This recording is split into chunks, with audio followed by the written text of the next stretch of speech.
संजय गांधी जैविक उद्यान जू आउटरीच प्रोग्राम में आपका स्वागत है।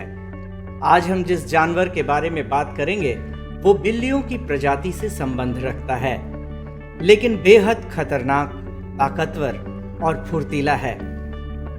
हम बात करेंगे तेंदुआ यानी लेपर्ड की। इसका वैज्ञानिक नाम पैंथेरा पार्डस है। तेंदुआ भारत के जंगलों में आम तौर पर पाए जाने वाला एक शिकारी जानवर है और मांसाहारी जीवों की श्रेणी में आता है। ये देखने में बेहद खूबसूरत नजर आता है, जो गर्म इलाकों से लेकर बर्फीले इलाकों में भी पाए जाते हैं। बर्फीले स्थानों में पाए जाने वाले तेंदुए को हिम तेंदुआ भी कहा जाता है। तेंदुआ माहिर शिकारी की श्रेणी में आने वाला जानवर है। इसे साइलेंट किलर के नाम से भी जाना जाता है, क्योंकि ये अपने शिकार को बचने का कोई भी मौका नहीं देता है। तेंदुआ आकार में बाघ और शेर से छोटा होता है, लेकिन ऊर्जा के मामले में ये बाघ और शेर से कम फुर्तीला नहीं होते हैं। पटना जू में इनकी संख्या 5 है, जिसमें 3 मेल हैं और 2 फीमेल हैं। पटना जू में हमारी तैयारी है कि लेपर्ड इनक्लोजर को एक नया लुक दिया जाए, इसे सी थ्रू बनाया जा सके, जिससे दर्शक आसानी से इसे आस पार आड़ पार देख सके और उनके लिए एक विजिटर गैलरी भी हो। लेपर्ड जो है किसी भी शिकार को लेकर के मतलब आराम से खाना पसंद करता है, और इसके लिए जनरली वो शिकार को लेकर और काफ़ी ऊंचाई पे पेड़ पे लगभग 15 से 20 फीट तक ऊपर ले जाकर, जैसे चीतल को ऊपर डाली पर ले जाकर के बैठ के आराम से खाना पसंद करता है, ताकि इसके शिकार को कोई दूसरा जानवर इसे छीन ना सके। एक स्वस्थ तेंदुए का जीवन काल लगभग 20 वर्षों का होता है। मादा तेंदुआ नर तेंदुआ से आकार और वजन में कम होती है। नर तेंदुए का वजन 37 से 91 किलोग्राम तक होता है और मादा तेंदुए का वजन 28 से 60 किलोग्राम तक होता है। इनकी लंबाई 45 से 80 सेंटीमीटर तक होती है। ये काफी अच्छे तैराक होते हैं और नदी नालों में आसानी से तैर सकते हैं। ये मुख्यतः अफ्रीका, चीन और भारत में पाए जाते हैं। तेंदुए की खाल पीले रंग की होती है, जिस पर गहरे रंग के धब्बे होते हैं, जो इनकी पहचान है।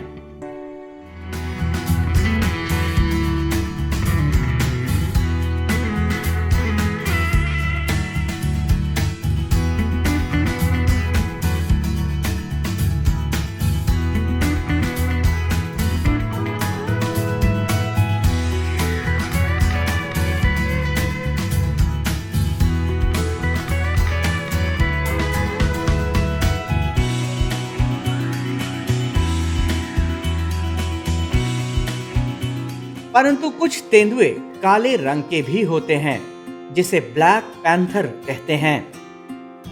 आमतौर पर जंगलों में ये अकेला रहना पसंद करते हैं। शेरों की तरह झुंड बनाकर रहना इन्हें पसंद नहीं है। वयस्क होते ही ये अपने परिवार से अलग होकर अकेले रहने लगते हैं और अपना जीवन का ज्यादातर भाग पेड़ों पर अकेले ही बिता देते हैं। पेड़ों से ही ये अपने शिकार पर घात लगाते हैं।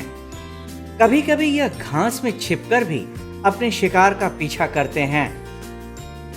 तेंदुआ 2.5 से 4 साल के अंदर प्रजनन योग्य हो जाते हैं। इनका गर्भकाल 90 से 105 दिनों का होता है और मादा तेंदुआ एक बार में 2 या 4 शावकों को जन्म देती है। इनकी पूंछ लंबी होती है, जो इन्हें संतुलित करने में और तेज रफ्तार में मुड़ने में मदद करती है।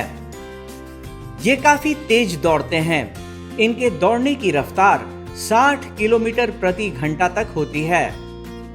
ये हवा में 6 मीटर लंबी छलांग भी लगा सकते हैं। बाघ की अपेक्षा में इसका पगमार्ग काफ़ी छोटे होते हैं, जिसके आधार पे हम लोग जंगलों में गणना कर पाते हैं कि ये तेंदुआ और बाघ का जो पगमार्क है उसे अलग अलग, बिल्कुल अलग तरीके से पहचान हो जाती है। बाघ का इनसे बड़ा होता है, बाघ का लगभग 14 सेंटीमीटर, 15 सेंटीमीटर, 16 सेंटीमीटर तक जाता है, और लेपर्ड का उस हिसाब से काफ़ी छोटा रहता है, जो एक दोनों में भिन्नता प्रदान करता है। और गद्दी और नाखून दोनों बिल्कुल अलग अलग बाघ के होते हैं। लेपर्ड के जो होते हैं, नाखून का जो पगमार्क होता है काफ़ी छोटा होता है, बाघ का काफ़ी बड़ा होता है, जिसकी कोई भी आदमी जंगल में पहचान कर पाता है कि ये बाघ का पगमार्क है और ये तेंदुआ का पगमार्क है। और ये वाइल्ड लाइफ प्रोटेक्शन एक्ट के अंतर्गत में शेड्यूल 1 के प्राणी हैं, और IUCN में इनका जो स्टेटस है लोअर रिस्क पे रखा गया है। इनका जो संजय गांधी जैविक उद्यान में रख रखाव है काफ़ी अच्छे तरीके से किया जाता है। मौसम के हिसाब से इनके रख रखाव में परिवर्तन होता रहता है, मौसम के हिसाब से इनका भोजन में परिवर्तन होता रहता है। भोजन में हम लोग प्रमुख रूप से इनको महिष मांस दिया जाता है, और गर्मी के मौसम में इनके नाइट हाउस में कूलर, पंखे, ठंडे पानी की व्यवस्था की जाती है। उसी प्रकार जाड़े के मौसम में हीटर इत्यादि की व्यवस्था की जाती है। रोशनदान वगैरह को फूस से ढक दिया जाता है ताकि इन्हें ठंड न लगे। और चूँकि रख रखाव पे भी काफ़ी ध्यान देना पड़ता है, साप्ताहिक रूप से इनके केजों की सफाई होती है, इनके केज बाड़े में घास कटाई होती है।